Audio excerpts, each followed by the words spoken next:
Mach 3 RC, we are back with another jet that we are unboxing, the FMS 64mm Vigorous Dragon, aka the J-10. I just think Vigorous Dragon sounds cool as hell. Today we have the Battleship Gray version, but they do have another version that's right here. If you're watching this, you're probably just wondering how to assemble the plane, which is great. We're just about to get into that.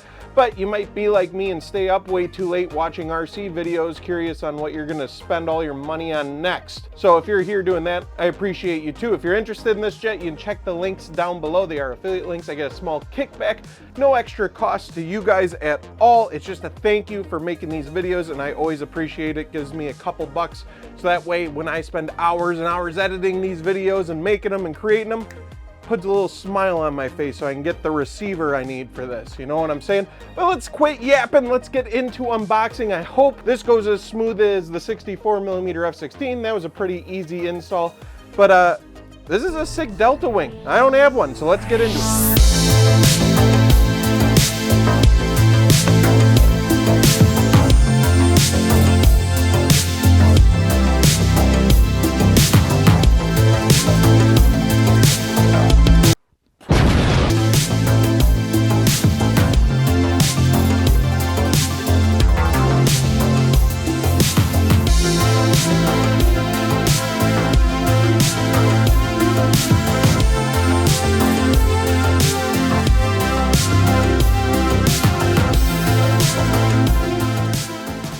We're all unboxed.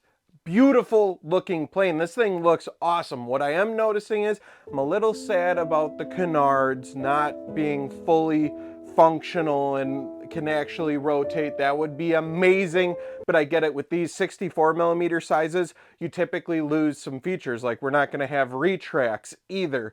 It keeps them lightweight and then just cheaper overall, and that's why I will always have a special place in my heart for 64mm jets, because that's really where I started flying and getting into this hobby. So I love them. Some people absolutely hate the fact that it doesn't have retracts and stuff like that, but I think there's a spot for these in your hangar. I think there's a spot for ones with retracts also. Those are a blast, super fun to have those scale features.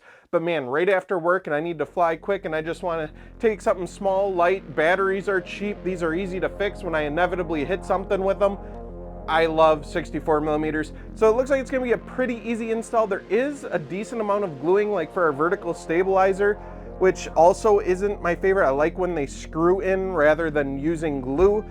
It's not like I'm worried about it coming out with the glue. I have my F-16, the vertical stab has been fine ever since I glued in. It's more so if we ever have an issue with the servo or anything that we need to replace and get out and the wiring, now it's glued in and locked in, and it just makes it a bit more to navigate to install new parts. It's what it is. We'll get gluing and we'll get installing. First up, we have the canards that broke my heart. These are going to glue in. You'll see a small tab so you don't get the left and right one mixed up. Apply a generous amount. The one I'm using, you have to put it in, then pull it out, let it get stringy. It's glue that came with another plane. I'm just reusing it. You can pick up some foam tack on Amazon and that will work great. As you can see, this stuff makes a mess, but man, does it work good. I've had such good luck with this style of glue when assembling my aircrafts.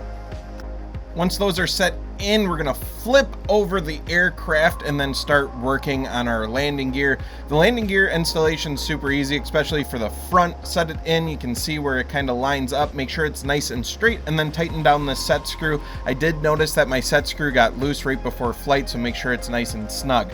For the rear, it's nice we have all the same size screws. I always appreciate when they do that, just makes it that much easier. And we have a little tab that inserts. We're going to have 6 screws for the rear landing gear, 3 on each side. You'll notice that 2 go in the back right here, and then we'll have 1 that goes in up front. Obviously, do the same thing on the other side. Do not over tighten, just get them snug. Following that, we have our ventral fins. I was happy to see that these do not glue in, they just slide in like our ordinance we'll be doing later. Those are easy. Flip it back over, and we'll start with our vertical stabilizer. Make sure you plug it in yellow to yellow, brown to brown. Don't mess that up so you don't have to deal with it later. There's one thing I realized though. This vertical stabilizer seemed huge because it's my wing. That's the vertical stabilizer. This Delta wing got me all sorts of messed up. So There we go. yeah, we could run that as a wing or we could do it right. So I unplugged it and then got our actual vertical stabilizer in here going. Now there's a key thing here. Don't mess it up. When putting the wires in, it's tough to find space. So I shoved them down a hole. Don't shove them down the hole. The EDF is literally right there. So after I glued everything in, I realized this, which made it a nightmare. So don't do what I did. I was dumb. I had to pull it out after I glued it, and this was like probably half an hour after I did it. It was so cringe. I hated having to rip it out, and then I managed them a bit better, found a spot to tuck them. I felt like I was pinching them, but there's just not a lot of room to go with them. Luckily, we were able to get it in. Nothing was broke or anything like that, just annoying. Moving right along, we'll put our spar through our wing hole there and grab our wires out for the wing and LED. Okay, so my ailerons and my LED wires are not labeled here. So what I'm gonna do is I just have a test receiver here. It's not the one I'm gonna be using with the plane. It's actually still in the mail. So I just have a spare one laying around that I'm gonna plug in just so we can test right away. And make sure we plug in the elevator actually.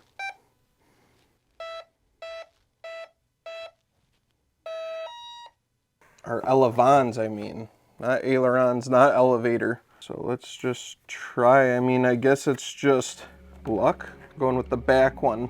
Might not be the same for you, so you'll probably have to test it yourself as well. Okay, I mean, there we go. Did work, so that means the other one should be our LED. Now I did have some trouble with all the wires I pulled out, shoving them back in for the wing, so you can see me struggle here for a bit to get it all to line up and fit. So keep that in mind. The more you pull out, the harder it is to get them all back in there. But it's doable, so we're going to send it over to the other side. Again, struggle with getting all those wires fit in there. I really didn't want to pinch them. You don't want to have any issues with your elevons. And make sure if you're flipping the plane over, strap your battery and stuff in. What is this guy even doing? It's all just hanging out. We're gonna put the screws in for the wings. It's just 2 screws, one in the front, one in the back, super simple. After that, we're gonna do the fun part of slapping the ordinance on. This thing looks killer with the ordinance on it. I wouldn't recommend having it on for your maiden flight, but it's easy enough to take on and off that it's not a big deal. Then we have one more little piece like the refueling spout here. That just clips in just like our ordinance. Didn't have to glue it in or anything. Looks nice on there. Just slides back and boom. And then the best part of any install, the nose cone.